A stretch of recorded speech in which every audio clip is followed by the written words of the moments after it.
Hello students, last lecture में हमने regular falsi method study किया था रूट फाइंड आउट करने के लिए। अब हम स्टडी करेंगे order of convergence of regular falsi method. सबसे पहले हम ऑर्डर ऑफ कन्वर्जेंस देखेंगे क्या होता है। सपोज़ हमारे पास कोई इक्वेशन है f(x = 0) और अगर इस इक्वेशन का अल्फ़ा रूट है तो f ऑफ अल्फ़ा 0 होगा। अल्फ़ा हमने इसका ले लिया एग्जैक्ट रूट। जो भी हम न्यूमेरिकल मेथड स्टडी कर रहे हैं, जैसे आपने बाइसेक्शन मेथड स्टडी किया या रेगुलर फॉल्सी मेथड स्टडी किया, उसमें आप क्या कर रहे हो, रूट की अप्रॉक्सीमेट वैल्यू फाइंड आउट कर रहे हो। आप इस तरह से एक इंटरवल सेलेक्ट करते हो, सपोज x0 x1, जिसके बीच में आपका रूट लाई करता है। आप ये पॉइंट्स किस तरह से सिलेक्ट करते थे, आप ये पॉइंट्स फंक्शन में पुट करके देखते थे। एक पॉइंट इस तरह का सिलेक्ट करते थे जिस पे फंक्शन की वैल्यू पॉजिटिव आए, तो दूसरे पॉइंट पे फंक्शन की वैल्यू नेगेटिव आए। इस तरह से आप पॉइंट सेलेक्ट करते थे। हमें पता है अगर इस तरह के हमें दो पॉइंट्स मिल रहे हैं तो उस इंटरवल के बीच में हमें रूट ज़रूर मिलेगा अगर f(x) कंटिन्यूस फंक्शन है। अब यहाँ पर नेक्स्ट स्टेप क्या रहता था, सपोज़ आपका कर्व ये है, ये कर्व है, तो जहाँ पर ये x एक्सिस पे इंटरसेक्ट करता है वो आपका रूट होता है। मीन्स ये पॉइंट आपका रूट है, ये आपका अल्फ़ा है, एग्जैक्ट रूट। आप अल्फ़ा तक किस तरह से पहुँचते हैं, आप अप्रॉक्सीमेट रूट फाइंड आउट करते हैं। आप अप्रॉक्सीमेशंस का यूज़ करते हैं। जैसे हमने बाइसेक्शन मेथड में किस तरह से अप्रॉक्सीमेशंस फाइंड आउट की थी, इनका मिड पॉइंट लेके, x0 x1 है, इनका मिड पॉइंट लेते थे आप x0 + x1/2। फिर इसको सपोज़ अगर हमने x2 से डिनोट कर दिया तो जो अप्रॉक्सीमेशन आई रूट की दैट इज़ x2। x2 अब हमारा अल्फ़ा के क्लोज है। उसके बाद आप इंटरवल सेलेक्ट करते थे जिसमें रूट लाई कर रहा है। सपोज़ x0 और x2 के बीच में अगर रूट लाई कर रहा है तो आप क्या करते थे, x0 + x2/2, फिर इनका मिड पॉइंट करते थे। तो इस तरह से आप रूट के क्लोज पहुँचते थे। जो अप्रॉक्सीमेशन थी, जो रूट आपके आ रहे थे, से x1 x2 x3, ये आपके रूट्स की अप्रॉक्सीमेशन थी। जैसे जैसे आप ये आइट्रेशंस परफॉर्म कर रहे थे, आपका जो वैल्यू आ रही थी x2 x3 x4, वो अल्फ़ा के क्लोज हो रही थी। इसी तरह का ही आपने रेगुलर फॉल्सी मेथड में किया था। वहाँ पर भी आपने एक इंटरवल ली थी x0 x1। सपोज़ अगर रूट आपका यहाँ लाई कर रहा है तो आपने x0 और x1 में जो कर्व है उसको स्ट्रेट लाइन कंसीडर करके अप्रॉक्सीमेशंस फाइंड आउट की थी। और अप्रॉक्सीमेशंस अगेन इसी तरह की थी, अगर ये रूट है तो इसने x0 x1 इंटरवल को दो सब इंटरवल्स में डिवाइड कर दिया, x0 to x2 and x2 to x1। फिर आप देखते थे रूट किस इंटरवल में लाई कर रहा है, आप इन पे फंक्शन की वैल्यू देखते थे। एक पॉइंट पे अगर पॉजिटिव है, एक पॉइंट पे नेगेटिव है, तो आप वहाँ से ये प्रेडिक्ट करते थे कि रूट इनके बीच में लाई करेगा। सो देन आप फिर से अप्रॉक्सीमेशन लगाते थे, फिर से रूट फाइंड आउट करते थे। तो यहाँ पर जो हमारी अप्रॉक्सीमेशंस है, सपोज़ x1 x2 x3, ये हमारी डिफरेंट अप्रॉक्सीमेशन है। और एग्जैक्ट रूट हमने क्या लिया, अल्फ़ा। ये हम रूट हम फाइंड आउट कर रहे हैं, अप्रॉक्सीमेट वैल्यू है रूट की। कई बार आप 5 स्टेप्स तक आइट्रेशन परफॉर्म करते थे, कई बार 6 स्टेप तक, कई बार 10-11 स्टेप्स तक भी आपने आइट्रेशन परफॉर्म की है। सो जो x1 माइनस अल्फ़ा आएगा, जो इनका डिफरेंस आएगा, ये आपका अल्फ़ा क्या है, एग्जैक्ट रूट, x1 क्या है, अप्रॉक्सीमेट रूट। इसको हम डिनोट कर देते हैं E1 से। E1 क्या है, एरर, कि रूट में कितना एरर रह गया है। होना चाहिए रूट अल्फ़ा, बट जो हमने न्यूमेरिकल मेथड से फर्स्ट अप्रॉक्सीमेशन फाइंड आउट की वो x1 है। मींस उनके बीच का जो डिफरेंस है वो बता देगा error. Next x2 minus alpha को हमने डिनोट किया E2। ये अगेन क्या बता रहा है कि जो आपने second approximated root find out किया x2 और ये एग्जैक्ट रूट अल्फ़ा, उनके बीच में अभी कितना डिफरेंस रह रहा है, E2। सपोज़ अगर ये x2 है, ये एग्जैक्ट रूट अल्फ़ा है, तो ये क्या बता रहा है आपका E2, इनके बीच में जितना डिफरेंस अभी रह गया है। इसी तरह से x3 minus alpha is E3, error between this, difference between these two values, exact root and approximated root. x4 minus alpha is E4। इसी तरह से आपको एरर की सीक्वेंस मिलती रहेगी, क्योंकि आपके पास अप्रॉक्सीमेट रूट की सीक्वेंस है। रूट्स आप किस तरह से अप्रॉक्सीमेट कर रहे हो, x1 x2 x3, ये आपको अप्रॉक्सीमेट वैल्यू मिल रही है रूट्स की, और इसके कॉरेस्पॉन्डिंग आपको E1 E2 E3 E4 एक सीक्वेंस मिल जाएगी एरर्स की। और आप इस तरह से आइट्रेशन परफॉर्म करते हैं कि अगर फर्स्ट अप्रोक्सीमेटेड वैल्यू जब आपने फाइंड आउट की रूट की, तो जो एरर अगर इवन आ रहा है तो जो सेकंड टाइम में एरर आएगा वो उससे लेस होना चाहिए, तभी आप रूट के पास पहुंचोगे। पहले आपने रूट अप्रोक्सीमेट किया, सपोज़ ये आपका एग्जैक्ट रूट है, आपने अप्रोक्सीमेट वैल्यू निकाली यहाँ पर, फिर आप क्या करते हो, उसके बाद सेकंड अप्रोक्सीमेशन करते हो, ये आपकी फर्स्ट अप्रोक्सीमेटेड वैल्यू है, फिर आप सेकंड अप्रोक्सीमेशन फाइंड आउट करते हो, आप रूट के और क्लोज पहुंच जाते हो। इसी तरह थर्ड अप्रोक्सीमेशन करते हैं, आप रूट के और क्लोज पहुंच रहे हो। तो जैसे जैसे आप रूट के क्लोज पहुंच रहे हो तो एरर क्या हो रही है, डिक्रीज़ हो रही है। सो ये जो सीक्वेंस है एरर की वो इस तरह का रिलेशन होल्ड करेगी। E4 जो है हमारा वो लेस होना चाहिए E3 से, E3 लेस होना चाहिए E2 से, E2 लेस होनी चाहिए E1 से, एंड सो ऑन। इस तरह का बिहेवियर शो होएगा एरर में। सो अगर हम लिमिटिंग केस की बात करें, बिगिनिंग में तो ऐसा नहीं होगा, अगर लिमिटिंग केस की अगर बात करें तो अगर ei+1 over ei raise to the power 1, ei+1 क्या है, xi+1 माइनस अल्फ़ा, और ei क्या है, xi माइनस अल्फ़ा। अगर आप लिमिटिंग केस की बात करें, मींस जब लार्जर वैल्यू के लिए बात करें, आई जब आपका इन्फिनिटी पे अप्रोच कर रहा है, उस केस में अगर ये वैल्यू फाइनाइट नंबर आ जाती है, ei+1 क्या है, नेक्स्ट स्टेप पे जो एरर आ रही है, ei से जो नेक्स्ट स्टेप पे एरर आ रही है वो ei+1 है। अगर ये रेशो फाइनाइट नंबर के आ जाती है, उस केस में हम p को क्या देते हैं, ऑर्डर ऑफ कन्वर्जेंस। बिगिनिंग में तो ऐसा नहीं होगा, या तो इक्वल आ जाए या लेस देन इक्वल्स टू के आ जाए। देखो यहाँ पर इसका मीनिंग क्या है, ei+1 less than equals to ei(p)k, इसको इस तरह से लिख सकते हैं। इसका मतलब क्या है, जो i+1th आइट्रेशन पे जो आपकी एरर आ रही है वो ith आइट्रेशन की अगर p पावर रेज कर दो उससे भी कम हो, उस केस में हम p को क्या कह देते हैं, ऑर्डर ऑफ कन्वर्जेंस। जितना ऑर्डर ऑफ कन्वर्जेंस ज़्यादा होगा उतनी जल्दी हमारा जो एरर है उतनी कम होगी और उतनी जल्दी हमें रूट मिलेगा। ये जो आपके रूट की जो अप्रोक्सीमेटेड रूट आप निकाल रहे हो, x1 x2 x3 x4, ये क्या है, एक सीक्वेंस बन रही है। ये सीक्वेंस कहाँ जाके कन्वर्ज होगी, अगर हम इन्फिनिटी तक ले जाए, कहाँ जाके कन्वर्ज होगी, अल्फ़ा पे। ये जो सीक्वेंस बन रही है x1 x2 x3 x4, ये कहाँ तक जा रही है, अल्फ़ा तक जाएगी। इनको अल्फ़ा तक आपने पहुँचना है, तो जब इनकी लिमिटिंग वैल्यू हम फाइंड आउट करेंगे वो क्या आएगी, अल्फ़ा आएगी। सो जो एरर होगी लिमिटिंग केस में, अगर इस तरह का बिहेवियर शो कर रही है, ei+1 over ei raise to the power less than equal to के आ रहा है, तो p को हम क्या कह देते हैं, ऑर्डर ऑफ कन्वर्जेंस। सपोज़ अगर हमारे पास p की वैल्यू एक केस में 2 है, p की वैल्यू एक केस में 1 है। सपोज़ अगर हम e5 और e4 की बात करें, अभी हम लिमिटिंग केस की बात नहीं कर रहे, हम स्टार्टिंग में ही बात कर रहे हैं, e5 over e4 raise to the power p, ये है। अगर i को 4 पुट कर दे तो e5 over e4 raise to the power p आ जाएगा। p को एक बार हमने 2 लिया है, एक बार 1 लिया है, जब 2 लोगे तो ये क्या होएगा, e5 ओवर e4 स्क्वायर, ये हो जाएगा।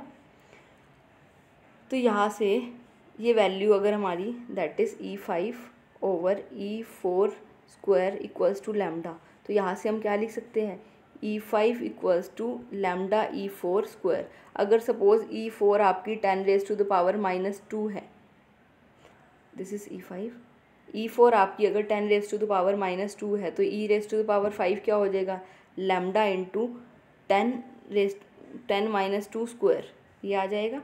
या फिर इसको हम लिख सकते हैं e5 जो आपका हो जाएगा लैम्डा इंटू e4 आपने लिया है 10 raise to the power -2 square, ये आ जाएगा। यहाँ पर हमने e5 ओवर e4 की रेशो ली थी, i को हमने यहाँ पर अगर आप i को 4 पुट कर दो तो e5 over e4 raise to the power p हो जाएगा, और e4 आपने लिया है 10 रेज टू द पावर -2 और p लिया है 2। यहाँ पर अगर p को 2 पुट कर दो तो ये, और ei को 10 raise to the power i4 है तो e4 को 10 raise to the power -2 put कर दो तो e5 की वैल्यू ये आ जाएगी। और अगर यहाँ पर p की वैल्यू 1 हो जाए तो e5 क्या हो जाएगा, lambda into 10 raise to the power -2, अगर p की वैल्यू 1 हो जाए तो ये आ जाएगा। तो यहाँ पर जो एरर आई है, अगर p की वैल्यू 2 थी तो जो एरर आई है 5th पोजीशन पे वो क्या आई है, lambda 10 raise to the power -4, और यहाँ पर जो आई है वो आई है lambda 10 raise to the power -2। Means इस केस में जो नेक्स्ट अप्रोक्सीमेटेड रूट पे जो एरर आई है, 5th अप्रोक्सीमेटेड रूट के कॉरेस्पॉन्डिंग जो एरर आई है वो क्या आई है, 10 रेज टू द पावर -4। यहाँ एरर कम हो रही है, यहाँ पर एरर में इतना डिफरेंस नहीं आ रहा। e4 पे भी एरर कितना था, 10-2, यहाँ पर भी एरर कितना आया 5th स्टेप पे, लैम्डा इंटू 10⁻⁻²। पर अगर P2 लिया था तो E4 हो रहा 10⁻⁻², E5 कितना आया लैम्डा इंटू 10⁻⁻4। यहाँ पर एरर में डिक्रीज ज़्यादा है, मीन्स जितना ज़्यादा ऑर्डर ऑफ कन्वर्जेंस होगा उतनी आपकी एरर जो है वो कम होती जाएगी, उतनी जल्दी आपको रूट मिल जाएगा। देखो आप परफॉर्म करते हो आइट्रेशंस परफॉर्म करते हो, कई बार आपका 5 स्टेप पे मिलता है, कई बार 10 स्टेप पे मिलता है, कई बार 15 स्टेप पे मिलता है, वो डिपेंड करता है मेथड पे भी। अगर किसी मेथड का ऑर्डर ऑफ कन्वर्जेंस ज़्यादा है तो आपको कम आइट्रेशंस परफॉर्म करनी पड़ेगी, रूट जल्दी मिल जाएगा। और अगर किसी मेथड का ऑर्डर ऑफ कन्वर्जेंस कम है तो वो धीरे धीरे कन्वर्ज करेगा रूट की तरफ और आपको ज़्यादा आइट्रेशंस परफॉर्म करनी पड़ेगी। सो order of convergence of an iterated process is P if P is the largest number such that P अगर इस तरह का largest number मिल जाए जो ये कंडीशन को सेटिस्फाई करे, उस केस में हम P को कहेंगे ऑर्डर ऑफ कन्वर्जेंस। K यहाँ पर कोई फाइनाइट नंबर है। अब हम फाइंड आउट करेंगे order of convergence of regular falsi method. हमने एक इक्वेशन ले ली f(x = 0), अल्फ़ा हमने इस इक्वेशन का रूट ले लिया, एग्जैक्ट रूट ले लिया। i-1th जो अप्रोक्सीमेटेड रूट है वो हमने ले लिया xi-1। इसका डिफरेंस फाइंड आउट किया अल्फ़ा से, तो उसको जो एरर आई उसको हमने डिनोट कर दिया ei-1 से। इसी तरह से xi हमने जब ith approximated root find out किया, उसका डिफरेंस लिया अल्फ़ा से, तो उसको हमने ei से डिनोट कर दिया xi+1, और अल्फ़ा का डिफरेंस हमने डिनोट कर दिया ei+1 से। ये आप आइट्रेशंस परफॉर्म करते जा रहे हो, पहले आपकी अप्रोक्सीमेटेड रूट xi-1 आया, फिर xi आया, फिर xi+1 आया। जो डिफरेंस है एरर्स इन रूट्स का अल्फ़ा से वो हमारा है ei-1, ei+1। जो हमारा रेगुलर फाल्सी मेथड में आइट्रेटिव फॉर्मूला आया था, ये आया था, हमने लास्ट वीडियो में डिराइव किया था, आप वहाँ से देख सकते हैं। सो xi+1 is xi-1 fxi fxi-1 over fxi fxi-1। xi+1 की वैल्यू पुट कर दी, xi+1 की वैल्यू क्या आएगी ei+1 प्लस अल्फ़ा, xi की वैल्यू आएगी ei प्लस अल्फ़ा, xi-1 की वैल्यू आएगी ei-1 प्लस अल्फ़ा। ये वैल्यूज़ आपने यहाँ सब्स्टिट्यूट कर दी। अब यहाँ पर हम इसको सिंप्लीफाई करेंगे। सिंप्लीफाई करने के लिए हमने इसको ei-1 से प्रोडक्ट कर दिया, यहाँ से एक टर्म ei वाली आ गई minus ei f ei-1 plus alpha. जो अल्फ़ा वाली टर्म्स आ रही थी वो ei alpha f ei plus alpha, और यहाँ से आई minus alpha f ei-1 plus alpha, alpha common ले लिया। सो उसके बाद हम यहाँ पर इसको लिख सकते हैं ei-1 f ei plus alpha minus ei, ये टर्म ओवर दिस टर्म लिख ली, प्लस ये टर्म इससे देखो जब इसके नीचे लिखोगे आप डिनोमिनेटर तो ये कैंसिल हो रहा है, तो यहाँ पर हमें सिर्फ बचा अल्फ़ा। तो ei+1 यहाँ पर अल्फ़ा से अल्फ़ा भी कैंसिल हो जाएगा। सो ei+1 यहाँ लेफ़्ट साइड पे ei+1 रह गया, equals to ei-1 f ei plus alpha minus ei f ei-1 plus alpha over this. अब हम न्यूमरेटर और डिनोमिनेटर को एक्सपेंड करेंगे बाय टेलर्स थ्योरम। पहले हम न्यूमरेटर कंसीडर कर रहे हैं, फिर वैल्यू पुट कर देंगे यहाँ पर इक्वेशन 2 में। सो न्यूमरेटर हमने कंसीडर किया, that is this ei-1 f ei plus alpha minus ei f ei-1 plus alpha. अब यहाँ पर हम टेलर्स थ्योरम से इसको एक्सपेंड करेंगे, दिस इज़ ei-1, ये एज इट इज़। इसको एक्सपेंड करेंगे तो क्या होगा f अल्फ़ा प्लस ei हमारी एरर है, स्मॉल नंबर है, सो f of alpha plus ei f dash alpha ei² over 2 factorial f double dash alpha.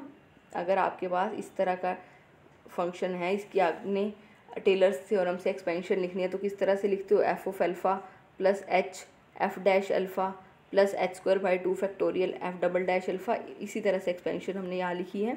Similarly यहाँ पर अगेन एक्सपेंड कर दिया इसको, f of alpha plus ei-1 f dash alpha plus ei-1 square by 2 factorial f double dash alpha and so on, this is double dash alpha. अब यहाँ पर इसको simplify करेंगे, यहाँ से ये जो f ऑफ अल्फ़ा है ये तो ज़ीरो हो जाएगा क्योंकि अल्फ़ा रूट है f(x) का, अल्फ़ा रूट है f(x = 0 का, तो f ऑफ अल्फ़ा ज़ीरो हो जाएगा, ये दोनों टर्म्स तो ज़ीरो हो जाएगी। जब इस टर्म का इसके साथ प्रोडक्ट करोगे और इस टर्म का इसके साथ प्रोडक्ट करोगे, ये दोनों टर्म सेम बन जाएगी, तो ये टर्म्स भी कैंसिल हो जाएगी क्योंकि बीच में माइनस का साइन है। जो नेक्स्ट टर्म आएगी that is EI-1 EI² / 2 factorial F double dash alpha minus EI -1² / 2 factorial, this is F double dash alpha, ये डबल डैश है। सो इसको सिंप्लीफाई कर लिया। जो बाकी पावर्स थी, देखो जो नेक्स्ट टर्म आएगी वो क्या आएगी, EI³ की आएगी, यहाँ पर EI-1³ की आएगी क्योंकि EI स्मॉल नंबर है, एरर है, स्मॉल क्वांटिटी है, तो इसकी हमने हायर पावर्स को निगलेक्ट कर दिया, जस्ट फर्स्ट टर्म ही इसकी कंसीडर कर ली है। सो अब इसको सिंप्लीफाई कर दिया, this is F double dash alpha common ले लिया, 2 फैक्टोरियल कॉमन ले लिया, EI भी कॉमन आ जाएगा, यहाँ पर आया EI-1। सो जो आपका न्यूमरेटर है वो हमने सिंप्लीफाई कर लिया। अब हम डिनोमिनेटर को सिंप्लीफाई करेंगे। Denominator is F alpha plus EI minus F alpha plus EI-1, ये हमारे पास है। यहाँ पर टेलर सीरीज से इसको एक्सपेंड कर दिया, F of alpha plus EI F dash alpha plus EI² / 2 factorial F double dash alpha minus, जब इसको एक्सपेंड करेंगे, F of alpha plus EI-1 F dash alpha EI-1² / 2 factorial F double dash alpha and so on. यहाँ पर भी again F alpha तो zero हो जाएगा क्योंकि अल्फ़ा रूट है। ये टर्म आपकी जो फर्स्ट टर्म आएगी that is EI-1 F dash alpha, जो EI की हायर पावर्स है, 2 और हायर पावर्स है, उनको हमने निगलेक्ट कर दिया। सो ये जो न्यूमरेटर और डिनोमिनेटर जो इक्वेशन 3 और 4 में हमने फाइंड आउट किया है, इसको हम पुट कर देंगे इक्वेशन 2 में। यहाँ पर पुट कर दी न्यूमरेटर और डिनोमिनेटर की वैल्यू, तो ये हमारा हो गया EI+1 इक्वल्स टू, न्यूमरेटर था हमारा this EI-1 EI into EI-1/2 F double dash alpha, that is this, और डिनोमिनेटर है हमारा EI-1 F डैश अल्फ़ा। सो इसको फर्दर सिंप्लीफाई करेंगे, ये फैक्टर कैंसिल हो रहा है, यहाँ से ये आ गया EI-1 into EI F double dash alpha over 2 F dash alpha. इसको हमने K मान लिया, F double dash alpha over 2 F dash alpha को K एज्यूम कर लिया। सो ये हो गया EI-1 EI into K constant है कुछ। अब अगर हम सपोज कर ले इस मेथड का ऑर्डर ऑफ कन्वर्जेंस P है, हमें P की वैल्यू ही निकालनी है, हमें रेगुलर फॉल्सी मेथड का ऑर्डर ऑफ कन्वर्जेंस निकालना है। हम सपोज कर लिए इस मेथड का ऑर्डर ऑफ कन्वर्जेंस P है, तो EI+1 over EI⁻⁴ P K dash हो जाएगा। यहाँ से EI+1 की वैल्यू निकाल लेंगे, EI+1 क्या हो जाएगा, K डैश इंटू EI⁻⁴P।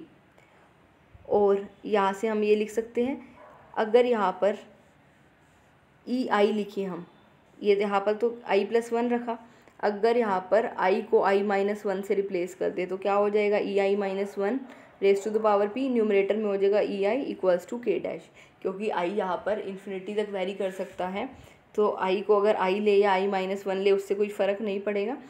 यहाँ पर तो हमने EI+1 ओवर EI⁻⁴P को K डैश लिया, या हमने EI ओवर डिनोमिनेटर में एक कम इंडेक्स है EI-1⁻⁴P K डैश लिया।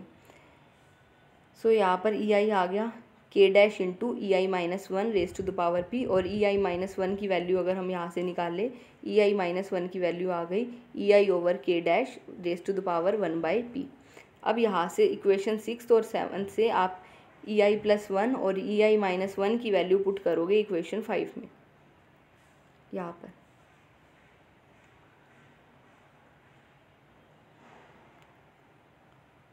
सो ये आपका हो जाएगा, जब ये इक्वेशन 5 है, यहाँ आप जब पुट करोगे EI+1 की वैल्यू पुट करोगे, EI+1 इज़